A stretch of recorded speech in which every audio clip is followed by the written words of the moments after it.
Okay, so topic natin ngayon ay comparing world time zone. Okay, so dito sa topic na to, matututunan ninyo na bawat bansa sa mundo ay merong iba't ibang oras or magkakaiba sila ng oras.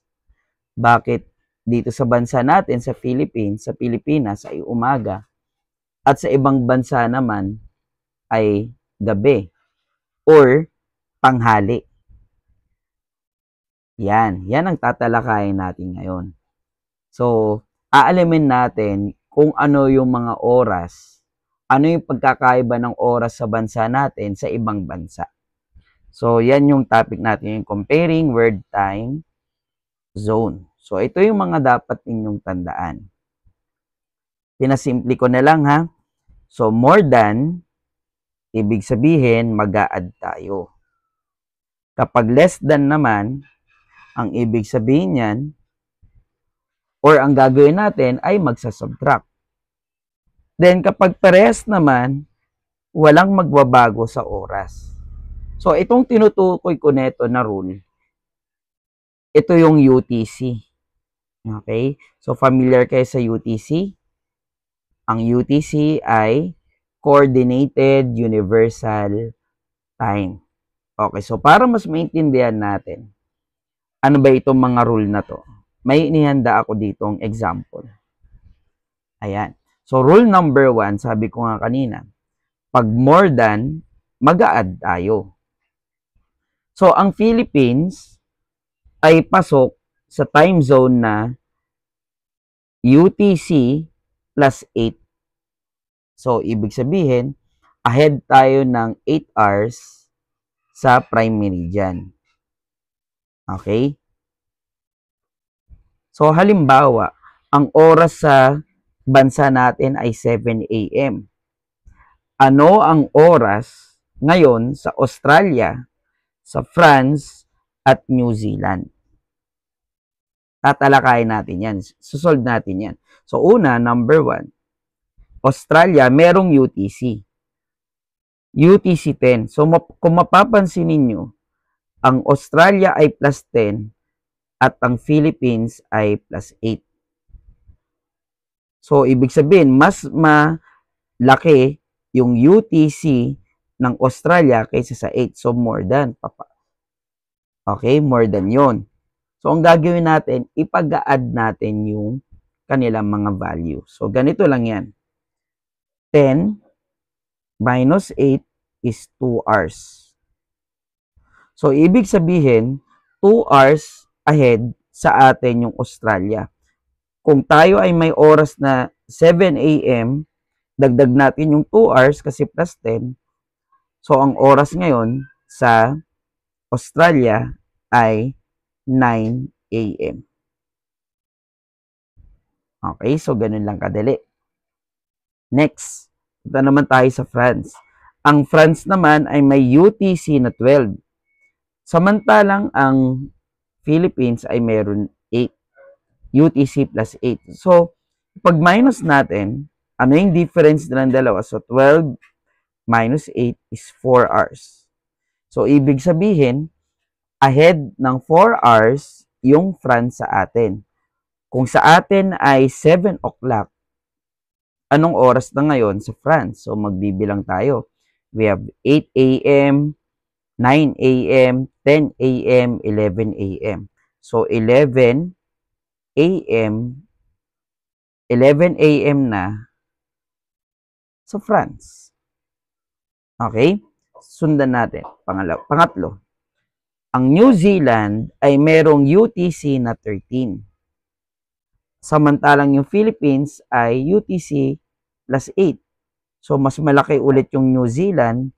So, ang gagawin, kukunin natin yung difference nilang dalawa. So, we have 5 hours. 5 hours, mas ahead yung New Zealand.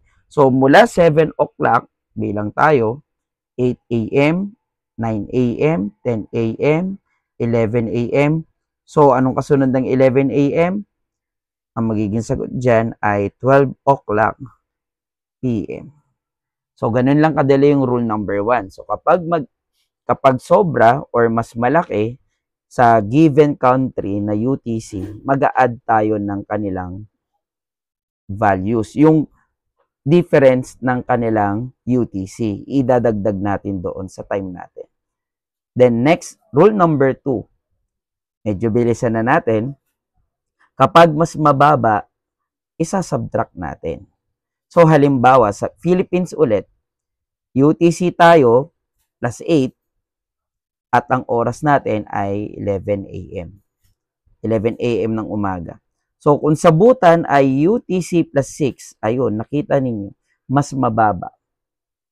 Okay? So, kukunin natin yung pagitan. So, 8 minus 6 is 2. 2 hours. So, late ng 2 hours yung butan sa atin. Okay? So, bilang tayo pabalik. So, 10, 9. So, ang oras sa butan ay 9 a.m.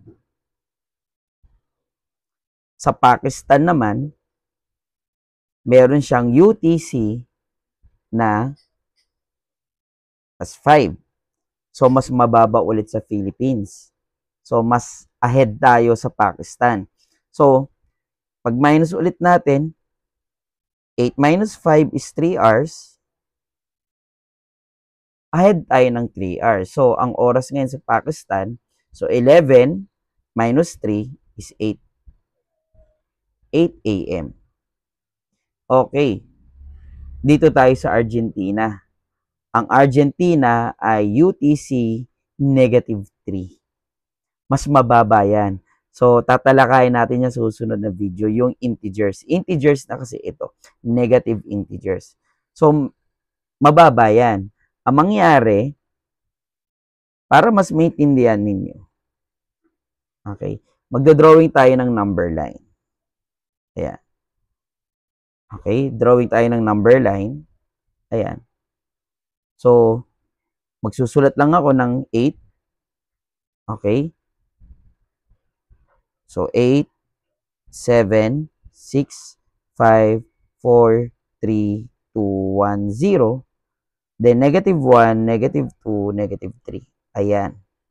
Gumawa lang ako ng number line para mas maintindihan ninyo. Ano ba yung pagitan ng negative 3 at positive 8? So, bilangan natin. Dito ang starting point natin sa 8. So, 1, 2, 3, 4, 5, 6, 7, 8, 9, 10, 11. So, meron tayong pagitan na 11 hours. Okay? So, 11 hours. Ayan, 11 hours. Ima-minus natin doon sa 11 o'clock a.m. Ano na ngayong oras sa Argentina? Tama. Ang oras sa Argentina ngayon ay 12 o'clock a.m. Eksakto. Ngayon, sir, talaga ba magdodrawing talaga kami ng number line? Madali lang naman. Kahit hindi na kayo magdrawing, gagamitan na lang natin siya ng absolute value. So, negative 3, absolute value. Matututunan nyo ito pagdating nyo ng mga high school. So, pag sinabi nating absolute value, ano yung distance niya ng number dun sa 0? So, meron siyang 3 units. So, 3 plus 8 is 11. Or simply, pinakamadali, i-add nyo na lang yung 3 sa 8. Kasi, absolute value naman ang kukunin natin. So, 8 plus 3 is 11. Then, isubtract natin doon kasi nga, mas mababa yung negative 3 kaysa sa 8. So, i-minus natin. So, 11 a.m. 11, bilang tayo 10, 9, 8, 7, 6, 5, 4, 3, 2, 1, 12 o'clock. So, 12 o'clock talaga. And last part, rule number 3, equal or same time. So, pag parehas ng time zone, hindi na magbabago yung oras. So, halimbawa dito, sa Malaysia, UTC plus 8. Kaparehas natin ng time zone sa Philippines. So, 2 p.m. dito. Ganon din sa Taiwan. Iisa lang ang ating oras dahil tayo, ang mga bansang ito ay nakahilera sa iisang time zone.